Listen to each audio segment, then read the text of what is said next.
Binusisi sa pagdinig ng Senado ang biglang paglobo ng bayarin sa kuryente na kinagulat ng maraming consumer. Panawagan naman ng ilang senador utay-utayin ang taas singil sa kuryente. Narito po ang report ni Mean Los Baños.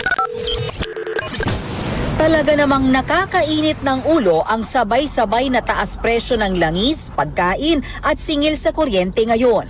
Triple whammy nga kung ilarawan yan ng chairman ng Senate Protect Subcommittee na si Senator Win Gatchalian. Kaya panawagan ng senador sa Energy Regulatory Commission, baka pwedeng utay-utayin ang singil sa kuryente. So triple whammy ang consumers natin, lalo na yung pinakamahirap natin mga kababayan. Kasi nung pandemic, ginawa na natin to No? If you remember, ng pandemic, may bill shock rin. Bukas naman daw ang ERC na pag-aralan ang pagpapatupad ng staggered payment o yung utay-utay na pagbabayad sa kuryente. Pero ang tanong ng mga senador, bakit nga ba lumobo ang bill sa kuryente ng maraming consumers? Partikular na tanong nila Senator Amy Marcos, bakit daw tumaas yung tinatawag na generation cost? Paliwanag ng Meralco dahil yan sa paghina ng piso, lalo't dolyar ang pambayad sa langis. Actually po, kahit po yung indigenous fuel natin tulad ng Manampaya, dollar denominated po din yung bayad sa kanila. So every time mag-depreciate yung peso, lumalaki po yung peso equivalent ng cost ng fuel na yun. Isa pang puna ni Senadora Marcos ang paglobo ng ilang items sa electric bill, gaya ng transmission cost, ancillary charge na may sakop sa backup power generators at systems loss charge. Oy, grabe naman, patong-patong na to. Yung generation charge, may charge na. Tapos do-double up pa sa system loss.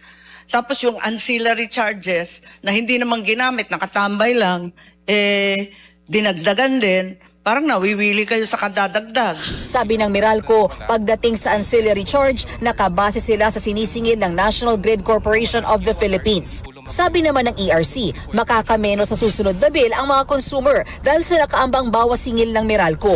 That will take effect po starting this next billing. Inihabol po talaga namin yung decision dyan ng How much Commission. can we look forward to? Pagdating po sa mga residential customers, may mga karagdagang around 20 centavos, 22 centavos para po lalo pa yung mga residential. Anong tawag?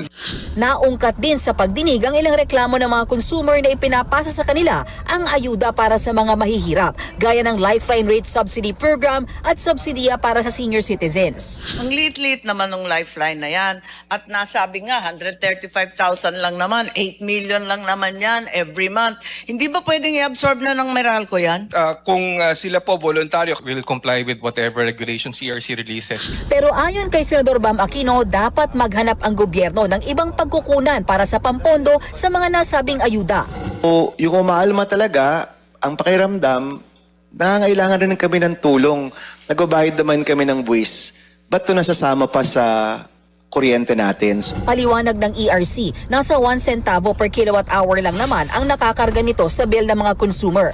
Nauna na ring pinaliwanag ng Meralco at ERC na ang mga subsidiyang ito ay nakapaloob sa Electric Power Industry Reform Law at minamandato itong singilin ng distribution utilities sa consumers.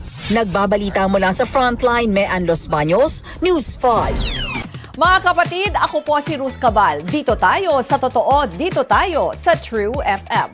Mag-follow at mag-subscribe din po kayo sa aming social media accounts at True Network PH. Diyan po yan sa aming X na dating Twitter, sa FB, sa Instagram, sa YouTube, sa TikTok at sa mga podcast. At syempre, tutok din po kayo sa Signal True TV Channel 19.